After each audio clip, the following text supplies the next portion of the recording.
오늘 신명기 7장의 말씀은 이스라엘이 이제 가나안 땅으로 들어가서 정착하는 문제를 말씀하고 있습니다. 먼저 이스라엘이 가나안 땅에 정착하기 위해서 가장 먼저는 가나안의 7 족속을 진멸해야 합니다.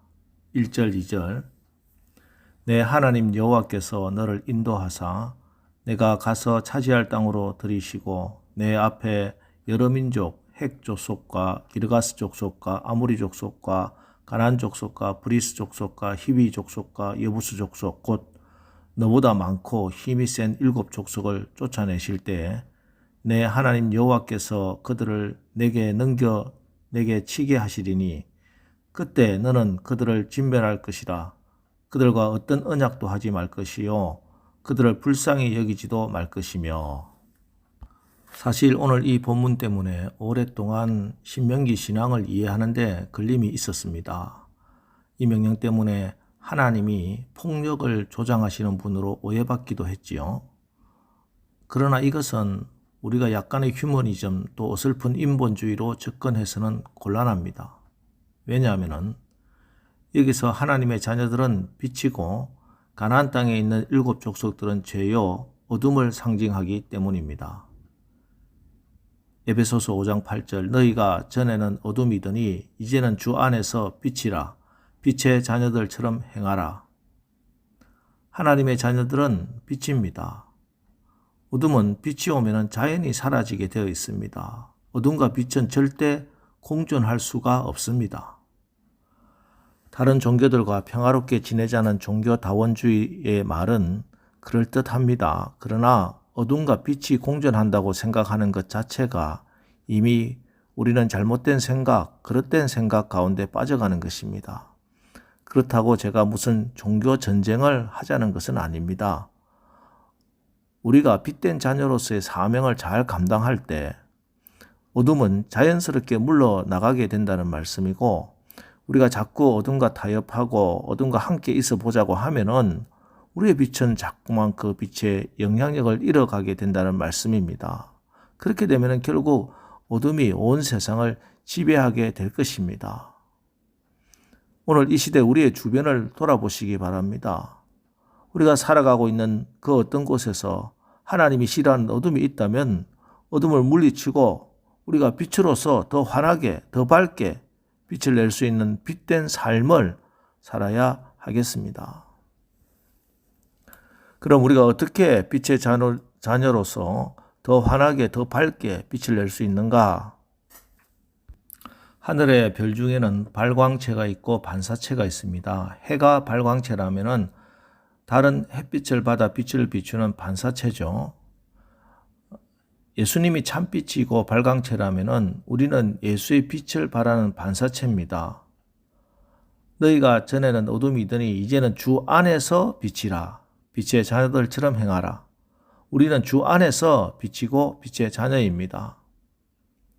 요한복음 8장 12절 예수께서 또 말씀하여 이르시되 나는 세상의 빛이니 나를 따르는 자는 어둠에 다니지 아니하고 생명의 빛을 얻으리라. 빛으로, 생명의 빛으로 나와야 합니다. 예수님이 우리의 마음의 주인으로 임하셔야 합니다.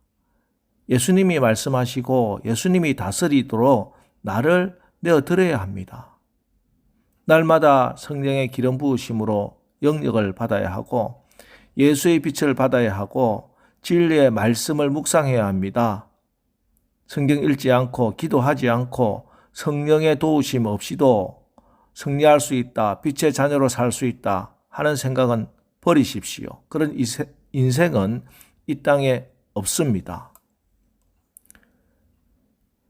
성령을 구하시기 바랍니다. 에베소서 5장 18절 술 취하지 말라. 이는 방탕한 것이니 오직 성령으로 충만함을 받으라. 오직 성령으로 충만함을 받으라. 요한복음 14장 26절도 보혜사 곧 아버지께서 내 이름으로 보내실 성령 그가 너희에게 모든 것을 가르치고 내가 너희에게 말한 모든 것을 생각나게 하리라. 성령 그가 너희에게 모든 것을 가르치고 내가 너희에게 말한 모든 것을 생각나게 하리라. 빛의 자녀가 되기 위해서 내가 뭔가 노력해야 한다는 거 아닙니다. 성령께서 순간마다 십자가의 주님을 바라보고 믿고 자랑하게 하심으로 우리가 빛의 자녀로 살게 되는 것입니다. 성령님이 여러분을 빛의 자녀된 삶으로 인도하십니다. 결코 흉내내라는 말이 아닙니다. 외식하라는 말이 아닙니다. 사람에게 잘 보이기 위해서 행동하라는 말이 아닙니다. 오직 주의 성령 안에서 성령의 지배를 받을 때 빛의 자녀인 것입니다. 이렇게 빛의 자녀로 살면은 어둠의 세력은 한 걸음으로 왔다 7걸음으로 물러가게 되는 것입니다.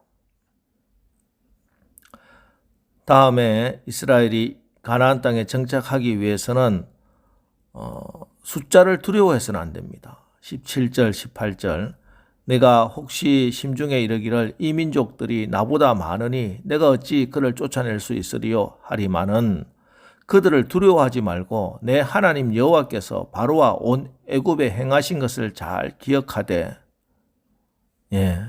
내가 약하다고 부족하다고 생각하는 순간 우리는 두려움에 사로잡힙니다. 내가 연약하고 내가 부족하기 때문에 과연 하나님이 맡겨주신 일을 내가 잘 감당할 수 있을까? 승리할 수 있을까? 두려워할 수밖에 없겠지요. 이스라엘 백성들도 가장 적은 민족이고 연약한 백성들이고 그들이 가나안 땅에 들어가서 싸워야 될 강한 7 족속들은 철기의 문화를 소유한 자들이었습니다. 절대 힘 대 힘으로 붙어서는 싸워 이길 수가 없습니다. 무기의 기능이나 사람의 수나 전략이나 전술이나 싸움이 되지 않습니다. 그러나 오늘 하나님은 내 하나님 여호와께서 바로와 온 애굽에 행하신 것을 반드시 기억하라고 하십니다. 이 말씀은 하나님이 친히 싸워주시겠다는 말씀이지요.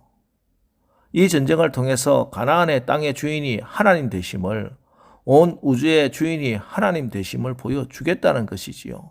그러니 너희들이 섣부르게 숫자로 하나님의 싸움을 가로막지 말라 하는 그 말씀입니다.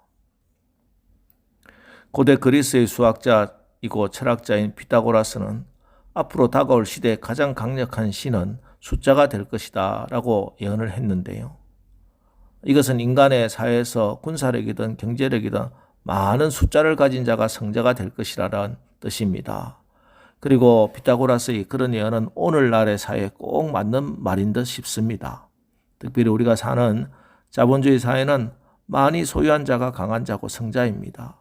적게 가진 자는 패배자가 되는 철저하게 경쟁 사회를 살고 있습니다. 그래서 사람들은 날마다 숫자를 세웁니다. 그리고 자기에게 속한 숫자를 다른 사람과 비교합니다.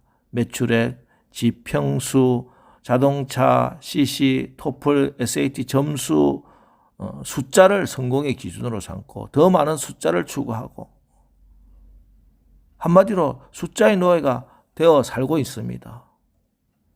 그러나 하나님은 성경은 언제나 우리에게 이렇게 말씀합니다.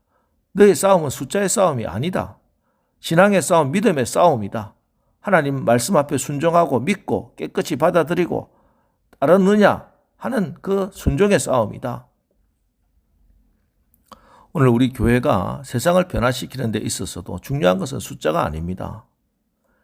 이 땅에 하나님 나라를 세우는 거룩한 일에 자기 자신을 헌신한 일이 두려워서 그래서 적당히 눈치나 보며 세상과 타협하는 신앙을 가지고서는 아무리 그 숫자가 많아도 하나님은 역사하지 않으신다는 사실을 분명히 기억해야 하겠습니다.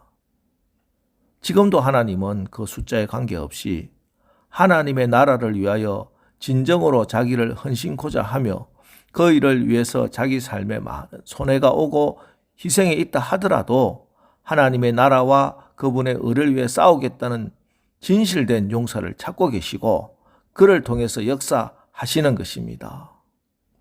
여러분 기억하십시오. 우리에게는 숫자보다 세상 어떤 것보다 더 크고 강한 능력이 있습니다. 20절, 21절 내 하나님 여호와께서 또 왕벌을 그들 중에 보내어 그들의 남은 자와 너를 피하여 숨은 자를 멸하시리니 너는 그들을 두려워하지 말라. 너희 하나님 여호와 곧 크고 두려운 하나님이 너희 중에 계심이니라. 크고 두려운 하나님이 우리와 함께 계신답니다. 우리 중에 우리와 함께 하시는 임마누엘 하나님이십니다.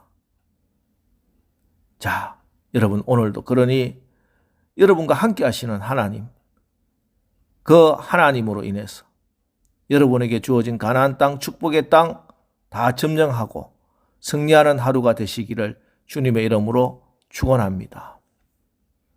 기도하겠습니다. 하나님, 이 세상 모든 흑암을 물리치시고 참빛으로 오신 주님을 우리 가운데 모심으로 빛의 자녀로 거듭났음을 분명히 믿습니다. 오늘도 우리가 성령의 지배를 받고 성령의 충만함을 받게 하옵소서. 그래서 오늘 하루도 우리의 삶 가운데 어둠을 물리치고 아름다운 빛의 열매를 많이 맺는 승리의 날을 살아가게 하옵소서. 하나님, 온 우주의 주인이 하나님 되심을 믿습니다. 우리가 섣부르게 숫자로 하나님의 싸움을 가로막지 않게 우리에게 믿음을 주옵소서. 연약하고 부족한 저희들 사용하여 하나님이 얼마나 은혜로우신 분이고 얼마나 위대하신 분임을 증명하여 주옵소서. 예수님의 이름으로 기도합니다. 아멘. 자, 이제 오늘 하루도 우리가 빛의 자녀로 우리와 함께 하시는 임마누엘 하나님으로 인해 모든 두려움을 이기고 승리하는 삶을 살게 하옵소서. 오늘 말씀을 붙들고 우리 다 같이 기도하고 나가겠습니다. 우리 기도하겠습니다.